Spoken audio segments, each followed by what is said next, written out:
आज चाहिँ जेसुकै होस्, भन्नेले भन्दै गर्छ, हेर्नेले हेर्दै गर्छ, सुन्नेले पनि सुन्दै गर्छ।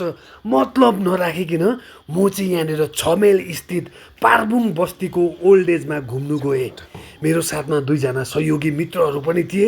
यो कालो चढ्यौँ हामी हो। यो कालो चढ्दाखेरि 2 जना त खुर्र कुदेर गइहाले। यङ जेन्जीहरू थियो। म अब अल्छे मान्छे, सुती मात्रै रहने मान्छे, उकालो हिँड्दाखेरि स्यास्या फ्याफे भएको जस्तो भयो। उकालो चाहिँ केही पनि छैन, तर अब मलाई मात्रै उकालो लागेको नि। अब अल्छेको त अब चालै त्यो बिजी होइन। टक्क यहाँनिर बाजे बोजू आमा बुवालाई चाहिँ भेट्नु गएको, फादर्स डेलाई केन्द्रित गरिकन यहाँ पुग्दाखेरि हजुर सबैलाई नमस्कार, जय गोर्खा। अन्त यहाँनिर बाजेलाई पनि भेटेँ। बाजेले पनि नमस्ते गर्यो। हात मिलाउँदाखेरि त मनमा यति डरलाग्दो आनन्दित भएँ, शान्ति भयो। जय गोर्खा, जय गोर्खा।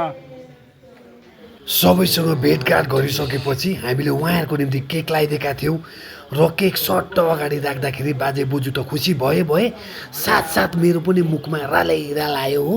तर बाजे बोजूलाई ल्याइदिएको लोभ गर्नु भएन।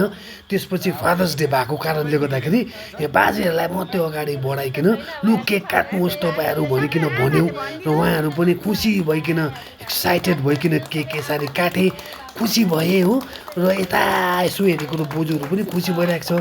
थपडी फ्याट मार्नु थाल्यो। बोजूहरूपट्टि क्यामेरा घुमाएको, बोजूहरू कति खुसी छ, आनन्दित छ। उहाँहरूको यो एक्साइटमेन्ट देखेर, खुसी देखेर आफूलाई पनि जल खुसी भयो क्या।